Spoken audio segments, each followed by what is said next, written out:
बिस्मिल्लाहिर्रहमानिर्रहीम। Respected colleagues and dear students, अस्सलाम वालेकुम। आज हम फॉलो अप पर बात करेंगे।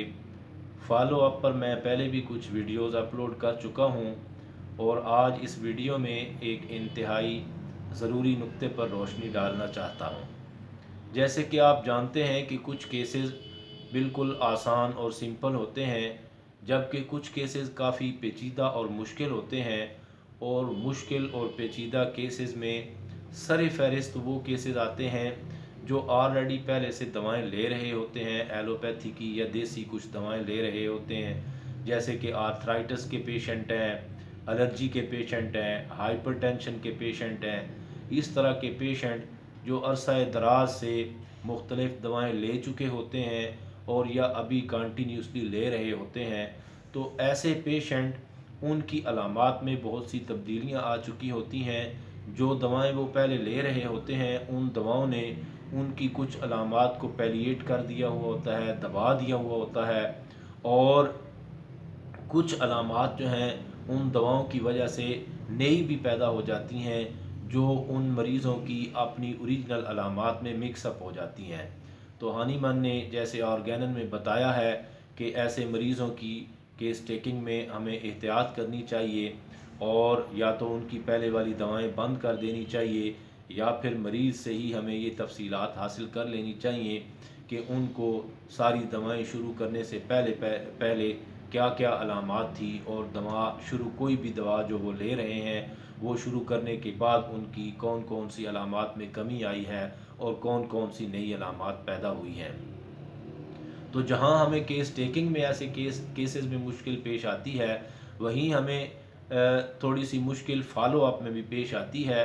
और अगर हम इन चीज़ों को अच्छी तरह अंडरस्टैंड ना करें, इनको अच्छी तरह ना समझें, तो फॉलो अप में गलती से एक अच्छा खासा वेल सेलेक्टेड से सही शुरू होने वाला केस भी हमारा ख़राब हो सकता है या नाकाम हो सकता है। तो इस हवाले से ये एक मेरा केस है जिसके ज़रिए मैं आज का जो वो नुक्ता है जिस पर रोशनी डालना चाहता हूँ वो मैं आपको समझाने की कोशिश करता हूँ।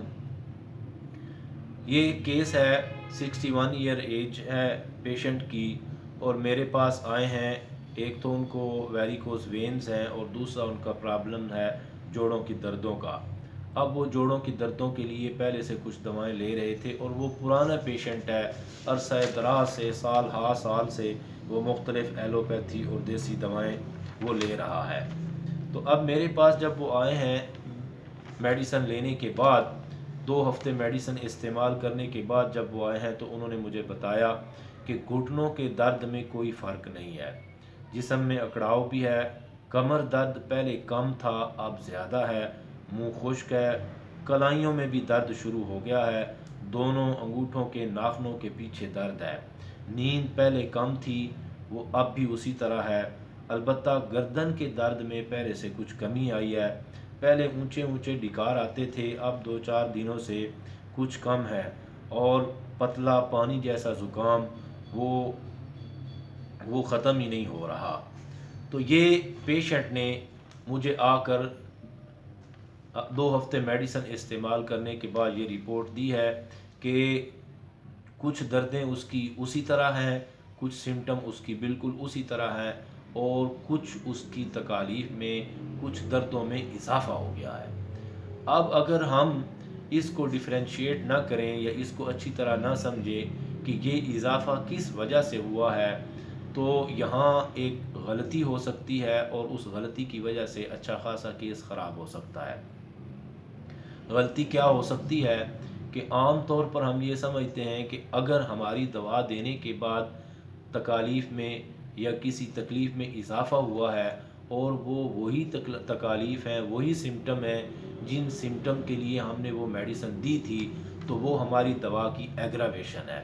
तो एग्रावेशन की सूरत में, जैसे कि आप जानते हैं, या हमें दवा रोक देनी चाहिए या हमें दवा का जो वक्फ़ा है वो बढ़ा देना चाहिए।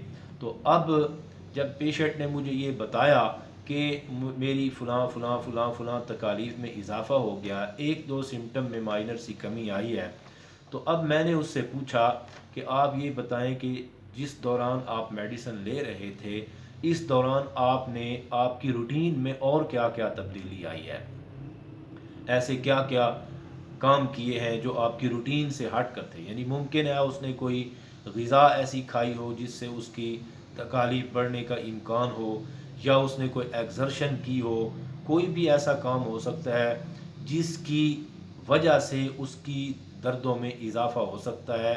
ہماری دوا کی بجائے کسی اور وجہ سے بھی اس کی دردوں میں اضافہ ہو سکتا ہے.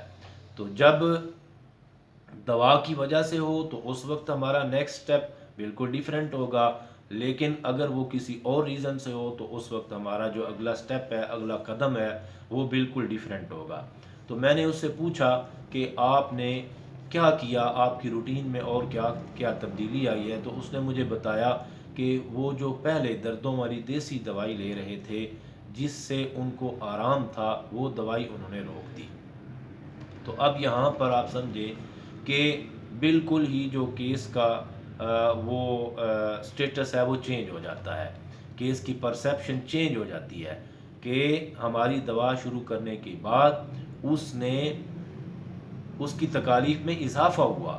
تو اگر ہم اس بات میں اس کی تفصیل میں نہ جائیں اور اس کی وضاحت نہ کریں کہ اس اضافے کا ریزن کیا ہے تو یہاں پر ہمیں غلطی لگ سکتی ہے. تو میں نے اس سے پوچھا اور اس نے بتایا کہ اس نے وہ دوا بند کر دی تھی. تو اب ڈیفینیٹلی یہ کیس کا تجزیہ یہ بنتا ہے کہ اب جو اس کی دردوں میں اضافہ ہوا ہے وہ اس کی پہلے والی دوا بند کر دینے کی وجہ سے، جس دوا سے اس کو آرام تھا وہ دوا بند کر دینے کی وجہ سے اس کی دردیں کچھ بڑھی ہیں. یعنی پہلے اس دوا نے اس کی دردوں کو کم کیا ہوا تھا، پیلیٹ کیا ہوا تھا، تو وہ چھوڑ دینے کے بعد اس کی دردوں میں کچھ اضافہ ہو گیا ہے. جبکہ ہماری دوا سے بھی کچھ چیزیں اس کی بہتر ہوئی ہیں. یعنی اس نے کہا ہے کہ گردن میں درد پہلے سے کچھ کم ہے، اور پہلے اونچے اونچے ڈکار آتے تھے، 2-4 دنوں سے وہ نہیں ہے. تو اب ہمیں یہاں سمجھ آتی ہے کہ ہماری دوا نے اپنا کام شروع کر دیا ہے. اس نے ایگراویشن نہیں کی، اور اس نے کام شروع تو کر دیا ہے لیکن ابھی اس کا کام اتنا نہیں ہے، یا اتنا اس نے اپنا اثر نہیں کیا کہ اس کو واضح فرق محسوس ہو اور اس کی دردوں میں ایک واضح قسم کی کمی آ جائے. اتنا ابھی دوا نے کام نہیں کیا. تو اس وجہ سے لیکن دوا نے کام شروع کر دیا ہے. تو اگر ہم اس سے یہ نہ پوچھتے کہ ان 15 دنوں میں آپ کی روٹین میں اور کیا کیا تبدیلی آئی ہے، تو وہ یہاں بالکل ایک غلطی لگ جانے کا امکان تھا کہ ہم یہ سمجھ لیتے کہ دوا نے ایگراویشن کی ہے. اور دوا نے ایگراویشن کی ہوتی تو اس وقت ہم نے دوا بند کر دینی تھی، اور اس پیشنٹ نے دوا بند کر دینے سے آہستہ آہستہ بتدریج ٹھیک ہو جانا تھا. لیکن اب اس موقع پر اگر ہم دوا کو بند کر دیں گے تو اس کی دردیں مزید بڑھ جائیں گی، کیونکہ اس کی دردیں جو ہیں وہ ہماری دوا شروع کرنے سے نہیں بڑھی ہیں، بلکہ اس کی دردیں پہلے والی دوا کو بند کر دینے سے بڑھی ہیں. تو اس کے بعد اس نے مزید یہ بتایا کہ جب میری دردیں بڑھی ہیں تو میں نے پہلے والی دوا کی کچھ خوراکیں پھر لی ہیں. تو اس کا مطلب یہ ہے کہ یہ ہماری دوا کی ایگراویشن نہیں تھی، بلکہ پہلے والی دوا چھوڑ دینے کی وجہ سے اس کی دردوں میں اضافہ ہوا. تو یہ چھوٹی چھوٹی باتیں ہوتی ہیں جن کو کیس ٹیکنگ میں بھی مد نظر رکھنا پڑتا ہے، اور فالو اپ میں بھی ہمیں ان کی وضاحت کی ضرورت پڑتی ہے. اگر ہم ان کی تفصیل پیشنٹ سے معلوم نہ کریں اور ان کی اچھی طرح وضاحت نہ کریں تو غلطی لگ سکتی ہے، اور غلطی سے ہمارا کیس خراب ہو سکتا ہے. تو یہ فالو اپ کے حوالے سے یہ ایک انتہائی اہم نقطہ تھا جس کی وضاحت میں کرنا چاہتا تھا.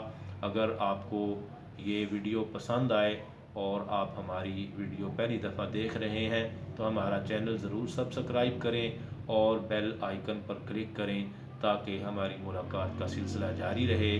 اور ویڈیو اگر آپ کو پسند آئے تو اس کو شیئر بھی کریں تاکہ ہومیوپیتھی کا علم ہم آگے لوگوں تک پہنچا سکیں. بہت شکریہ. اللہ حافظ.